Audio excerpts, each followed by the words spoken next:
রওনা দিয়েছি। বাগবাজার স্টেশন থেকে ট্রেনে উঠলাম, আর প্রচণ্ড বৃষ্টি হচ্ছে বাইরে। আর বাড়ি থেকে মানে ঘর ছেড়েছি এত তাড়াহুড়োর মধ্যে, একদম ট্রেন ঢুকেই গেছে। তো যাই হোক, কোনো রকমের ট্রেনটা পেয়েছি। তো চলো, সঙ্গে থাকো আর পাশে থাকো।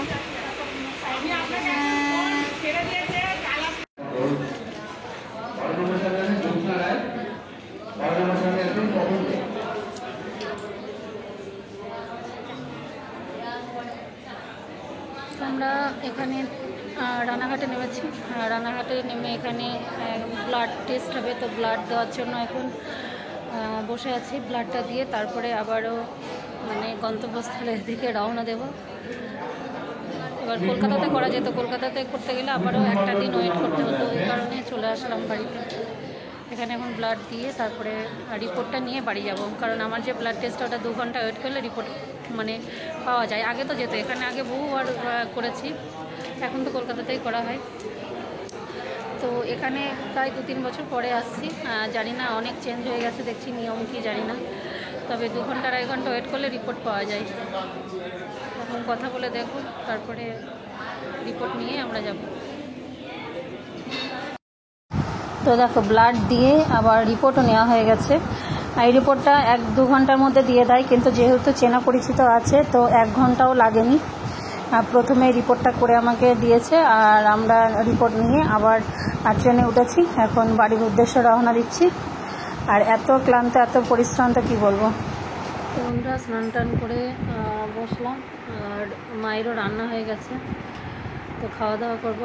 আর কী কী রান্না করেছে তোমাদের সঙ্গে একটু শেয়ার করবো। আর আমরা গতকাল ফিরেছি কলকাতা থেকে, তো তারপরে বাড়িতে আসার পরে সেইভাবে কিছু শেয়ার করা হয়নি, কারণ এতটাই ক্লান্ত আর এতটাই পরিশ্রান্ত ছিলাম। এমনিতে তো এরকম কাটাছেঁড়া শরীর এখন, তারপরে ওখানে এসে আমরা আবার রানাঘাটে নেমেছিলাম। আর রানাঘাটে যে মনোরমা ডায়াগনস্টিক সেন্টার আছে, তো সেখানে আবার ব্লাড টেস্ট করে 1 ঘন্টা ওয়েট করার পরে রিপোর্ট নিয়ে তবে আমরা বাড়িতে ফিরেছি। তো বাড়িতে ফিরতে ফিরতে আমাদের সন্ধ্যা হয়ে গেছিলো। তো মানে রাস্তাতেও সেইভাবে কিছু শেয়ার করিনি, কারণ ভীষণ টায়ার্ড লাগছিলো। এতটা জার্নি, কলকাতা থেকে 3 ঘন্টা, তারপরে আবার রানাঘাট নেমেছি। মানে সারাদিন খাওয়া নেই, মানে ব্লাড দেবো যেহেতু, সেইভাবে কিছু খাইনি। ঘরে একটু সকালে রুটি তরকারি খেয়ে বার হয়েছিলাম আমরা।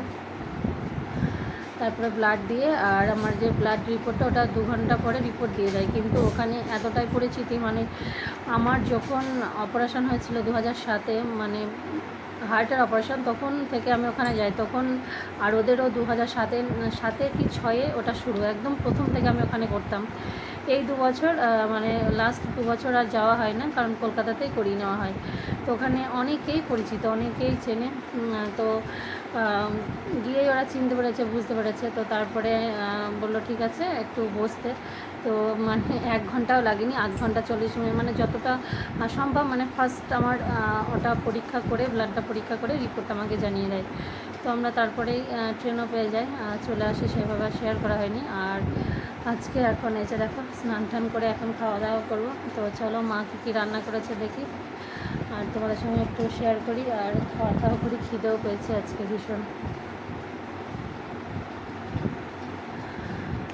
আর আমার ব্লাড টেস্টটা করার কারণ, তোমরা হয়তো ভাববে যে কলকাতা থেকে এসে এখানে কেন ব্লাড টেস্ট করছি।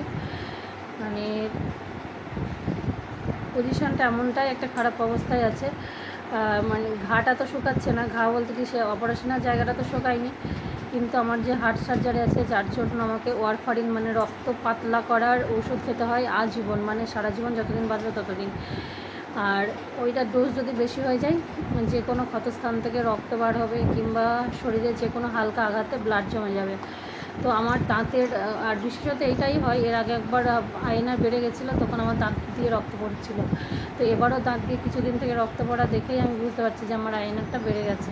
তো আমি নিজেই 2 দিন ডোজটা কম খেয়েছি। তারপরে রিপোর্টটা করার পরে দেখছি হ্যাঁ, মানে আয়নারটা বেড়েই গেছে। কিন্তু আমি যেহেতু 2 দিন ওষুধটা ডোজটা কমিয়ে খেয়েছি, আগের থেকে যেহেতু জানা ছিল, তো সেই কারণে এখন নর্মাল আছে, এখন আয়নারটা খুব ভালো আছে। তো সেটা আমি ডাক্তারকে ফোন করে জানিয়েছি। তো ডাক্তার বলছে ঠিক আছে, মানে আমি যে বুদ্ধি করে খেয়েছি এটাই। না হলে হয়তো আবারও মানে বড় ধরনের কিছু ঘটে যেত হার্টে সেটা। তো এখন ঠিক আছে সব কিছু। আর তো চলো আর কিছু বলবো না, এখন খাওয়া দাওয়া করি, ভীষণ খিদে পেয়ে গেছে। তো বন্ধুরা দেখো, এখানে আছে সজনে শাক ভাজা, আর এখানে হচ্ছে কচুর পাতা বাটা, আর এখানে কচুর শাক। তো আজকে সব কিছু নিরামিষ নয়, মানে কচু শাকটা নিরামিষ করে রান্না করা আছে। আর এখানে চুনো মাছ দিয়ে সমস্ত রকম সবজি দিয়ে, যেটা পাঁচ তরকারি বা চচ্চড়ি ছ্যাঁচড়া যেটাই বলো না কেন সেটাই, কাঁঠালের আটি দেওয়া আছে, পেঁপে, কচু, পুঁই শাক, সমস্ত কিছু দিয়ে একটা তরকারি। আর কোনো ঝোল ঝাল হয়নি আজকে।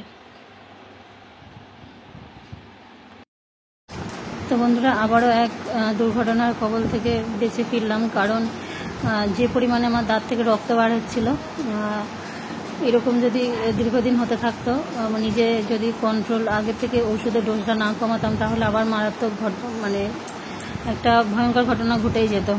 তো সেই কারণেই আরও ডক্টর চেক আপে গেলাম, মানে সেলাইটা দেখানোর ব্যাপার আছে, আবার এই যে টেস্ট এসব ব্যাপার আছে। হার্টের ডাক্তারকে ভেবেছিলাম ডাক্তার দেখিয়ে নেব, কিন্তু ডক্টর বললেন যে আমি এখন নেই, বাইরে আছি, দেশের বাইরে আছি। তো আইএনআরটা করে আমাকে রিপোর্টটা জানাতে, ওই কারণে ব্লাড টেস্টটা করে আবার রিপোর্টটা ডক্টরকে জানালাম। তো এখন মোটামুটি স্থিতিশীল, এখন নর্মাল রিপোর্ট এসেছে। আমি তো ডোজটা আগে থেকেই কমিয়ে দিয়েছিলাম। তো যাই হোক বন্ধুরা, খুব ছোট্ট একটা ভিডিও দিলাম, একটু দেখে লাইক শেয়ার কমেন্ট করে দিও।